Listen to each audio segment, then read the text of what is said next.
Magandang gabi po, mga ka-BK.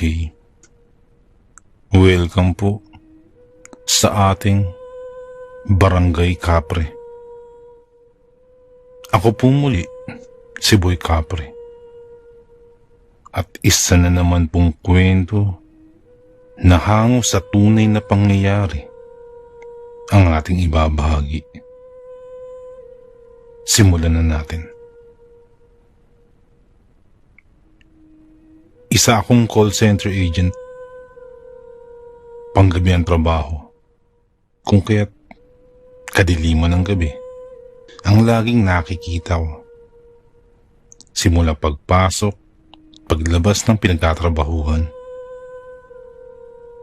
Graveyard shift ang tawag sa aming schedule. Kung kaya't sa buong kadiliman ng gabi, kuminsan ay umabot ng madaling araw, nasa trabaho ako. Yun ang sakop ng oras ng aking pagtatrabaho.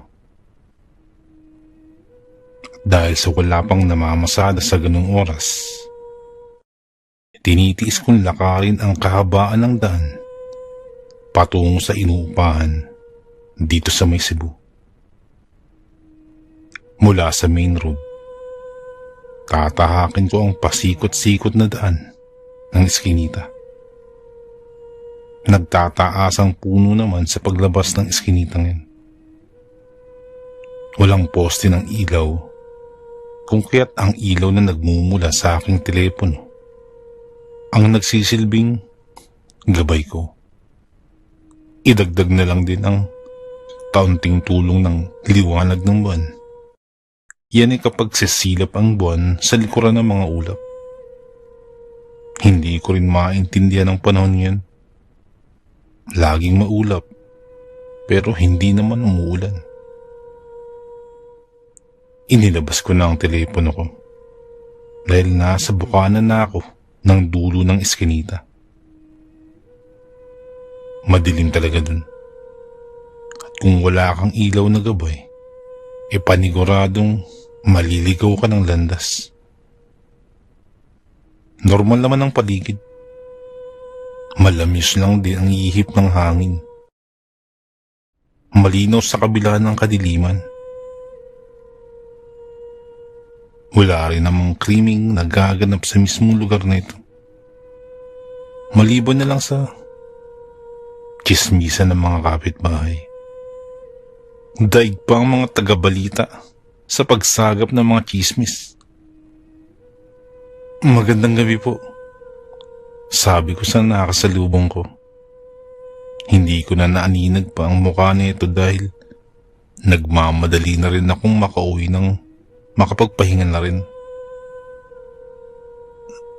Umaga na. Pasensya na po. Natigilan ako ng lingunin ko ang lumagpas na nakasalubong. Nang iwas-iwas kong ilaw ng telepono, wala naman akong nakitang bulto ng tao o sino pa man. Binalikan ko sa isipan ang nangyari lang. At sigurado kong may nakasalubong ako. Bahala ka na nga sa isip-isip ko. Nagkipit balikat ako at hinarap muli ang daan pa uwi. Pero laking gulat ko nang halos mabunggo ako sa napakalaking figura na nasa harapan ko. Sa tansya ko, 1 metro ang lapad ng katawan nito. Kapirasong tela lang ang nakatakip sa masilang bahagi ng ibabang parte ng katawan nito. Mabalahibo ang binti, maging antyan at mga braso. At nang idako ko ang tingin sa mga paa nito, doon na nagsimulang dumagundong ang kaba sa aking dibdib. Ang laki ng sukat ng mga paa nito na malayang nakatapak sa lupa. Itinaas ko ang hawak na telepono. Kasabay nito ang pagtaas din ng paningin ko. Napanganga ko. Hindi ko maaninag ang mukha nito dahil hindi sapat ang ilaw na mula sa teleponong hawak. Pero sigurado kong matangkad. Malahigante ang tangkad nito. Dahan-dahan akong napaatras at natisod pa nga ako na naging dahilan ng pagbagsak ko. Nang muli kong iangat ang aking tingin,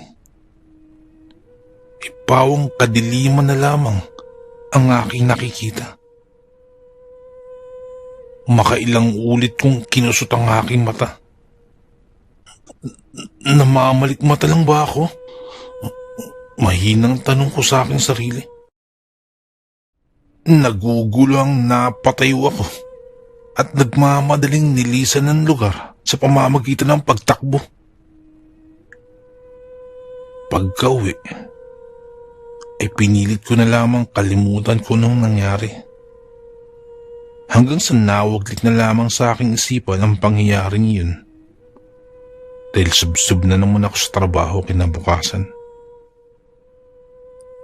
Naalala ko lamang itong mulit nang pauwi na ako. At heto na naman ako sa madilim na bahaging iyon ng daang pauwi. Namalikmata lang ako. Paulit-ulit kong sinasambit. Pangungumbinsi ko sa malikot kong isipan. Kung ano-ano na lang ang naiisip nito. Pinubuhay lang ang takot ko. Sinimulan ko ang paghakbang patungo sa madilim na daan ito. Nang nasa gitna na ako, pansin kong may pares ng mga matang nakamasid sa akin. Palihim kong binabantayan ang bawat sulok ng paningin ko. Sa totoo lang, nabuhay ako rito sa mundo na kalahati sa aking pagkatao ay talagang matatakotin. Pilit ko lamang nilalabanan. Kaunting hindi pamilyar na kaluskos lamang ay talagang dadambahin na ako ng kaba. Ngunit nagpatuloy lamang ako sa paghakbang dahil yun lang talaga ang daanan ko pa uwi. Hakbang ng hakbang hanggang sa napansin kong hindi ako nakakaalis sa lugar na yun. Parang kanina pa ako naririto. Parang paikot-ikot lamang ako. Sa ideyang maaaring pinaglalaruan ako sa puntong ito. Butil-butil na ang aking pawis na nag-uunahan sa pagtagaktak na nagmumula sa aking noo. Basa at madulas na ang kamay ko kung kaya't nabitawan ko ang hawak na telepono. Yumuko ako para kapain ito. Hinahanap ko ang aking telepono nang may makapa akong magaspang na bagay. Kasunod nun, ang kakaibang amoy na nalalanghap ko sa paligid. Parang bumaliktad ang aking sigmura. Napakasangsang ng amoy nito. At dahil dun ay napaubo ako. Pinigilan ko ang pangamoy at pinagpatuloy ang pagkapa kung nasaan ang aking telepono. Hindi ko nakita yung telepono dahil hindi ko alam kung saan ito napunta. Ngunit patuloy pa rin ako sa pagkapa at nananatiling magaspang ang aking nadadama. Kasunod nun, nakaramdam ako ng parang mahahabang balahibo. kinilabutan ako noong tagpong yun. Teka, hindi kaya... Napalayo ako mula rito nang sumagi sa aking isipan ang nangyari sa akin nung nakarang gabi. Hindi kaya ito yun? Sino ka ba? May tao po ba dito? Katamtaman lang ang lakas ng boses ko. Pero sigurado ako na kung may tao sa paligid, maririnig ako nito. Nag-intay ako ng ilang segundo. Subalit wala akong sagot na naririnig. May tao ba yan? May tao ba? Pagkaulit ko. Ano ba naman to? Sampit ko sa akin sarili. Tabi-tabi po. Makikiraan lang po ako. Kung sino po man kayo. Wala po akong masamang intensyon. Dadaan lang po ako pa uwi. Sambit ko at inulit-ulit ko habang humahakbang. Kahit na hindi ko na alam kung ito ba yung daanan pa uwi o naliligaw na ako. Nakahinga naman ako ng maluwag nang matanaw ko ang bahay ni Aling Tessie. Itong unang bahay sa dulo ng madilim na bahaging yun. Sa ika-4 na bahay naman, itong bahay na inuuwian ko. Mabilis na lumipas ang oras at muli na naman dumating ang madaling araw. Uwian ko na naman at narito na naman ako sa daanang iyon. Ganun na lamang ang paghihinayang ko nang maalalang nawala ko ng telepono ko. Sa pangalawang gabi, may nagparamdam sa akin sa lugar na to. Wala akong magamit niyan. Sambit ko sa aking sarili na may halong panghihinayang at halong kaba. Gayunpaman, inilakasan ko ang loob ko na suungin ng kadiliman. Wala rin naman iba pang daanan pa uwi. Kung kaya't wala akong no choice. Mabagal na may iba yung pag-iingat ang aking mga hakbang. Nang maya-maya pa, bigla kong naiharang ang aking kaliwang palad. Nang biglaang lumitaw ang silaw mula sa hindi kalayuan. Para itong bulalakaw na dumaan sa gitna ng kalawakan. Naibaba ko lamang ang aking kamay nang mawala na ito. Pero may nakalitaw na pulang ilaw sa hindi kalayuan. At nasa itaas na bahagi ito ng puno. Ang pulang ilaw niyon ang ginawa kong gabay sa dilim ng gabi niyon. Yun ang sinundan ko.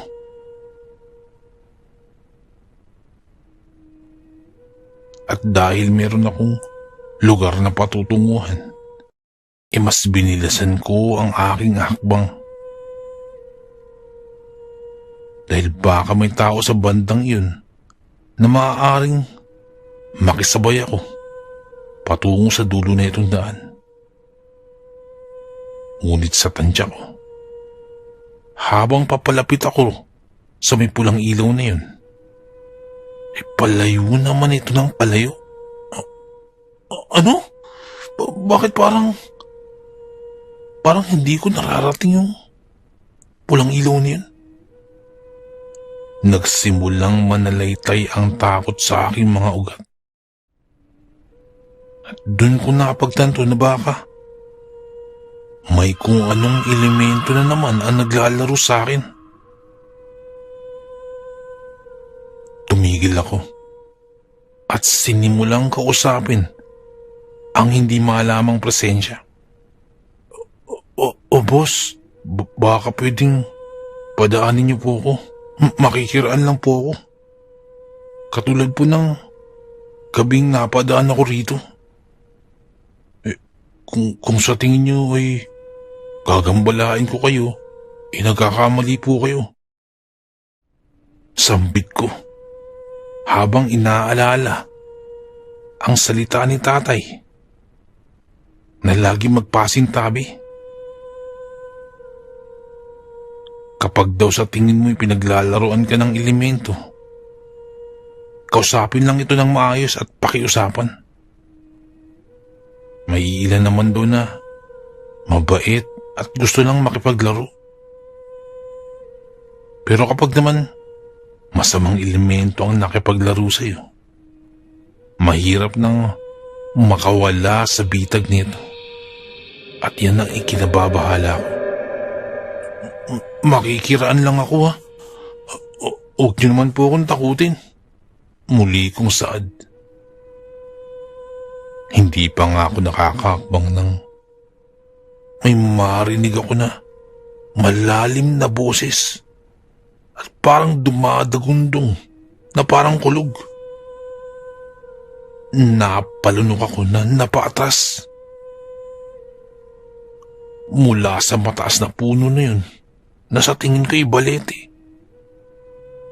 Dun ko lang napagtanto na nakaupo sa malaking sanga nito ang malahiganting lalaking may nakaipit na nakasinding ni rolyong tuyong dahon sa pagitan ng naglalakihang daliri nito. Kapre! Akala ko sa palabas at kwento-kwento lang nabubuhay ang katulad nito. Tunay pa lang mga to.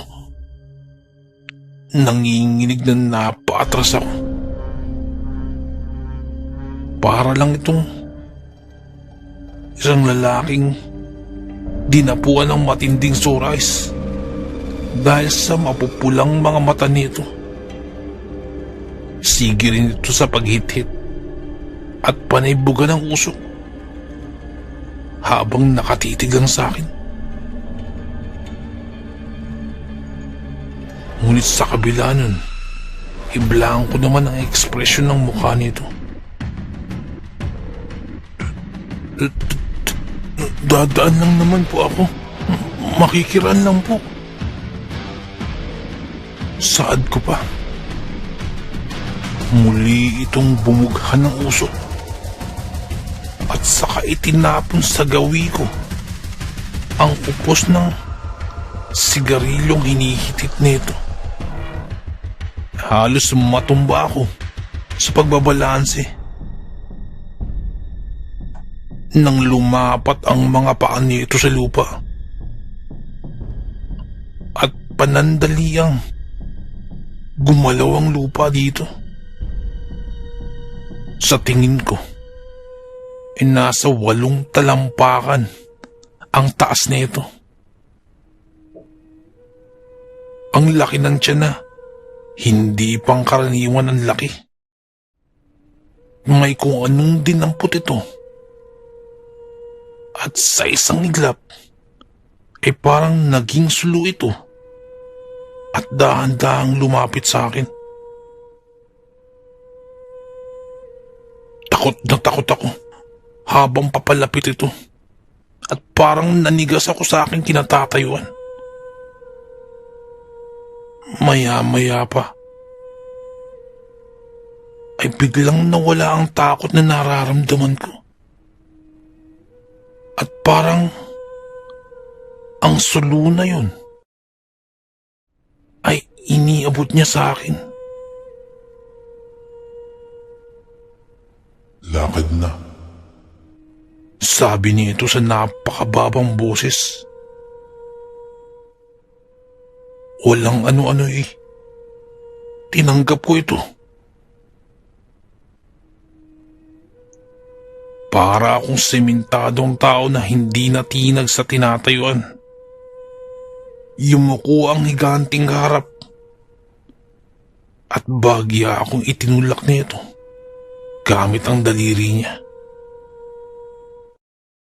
Napaikis-ikis pang lakad ko sa pagkabigla. Umuwi ka na. Dagdag nito. At saka naglakad pabalik sa puno ng balete. Bumalik ito sa pagkakaupo sa sanga nito.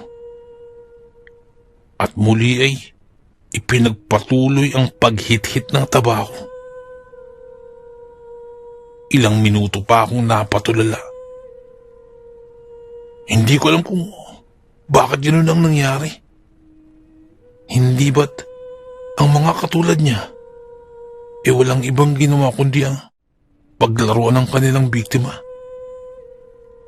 Nakadalasan ay wala nang hininga kung matagpuan sa susunod na mga sandali. Ngunit, iba ang isang ito. Siguro tama nga sila na kung mayroong masama, mayroon ding mabait. At siguro din, wala silang ibang intensyon kung di ang manakot lamang ng mga taong daraan. Nakauwi ako. Nagamit-gamit ang sulo na binigay sa akin ng kapre. At yun ang naging gabay ko pa uwi sa madilim na gabi. Hindi lang yun ang natatanging gabing naging mabait ang kapre sa akin. Ngunit sa tuwing mapapadaan ako rito, ay katulad pa rin ng una. Ay panginginigin muna ako sa takot.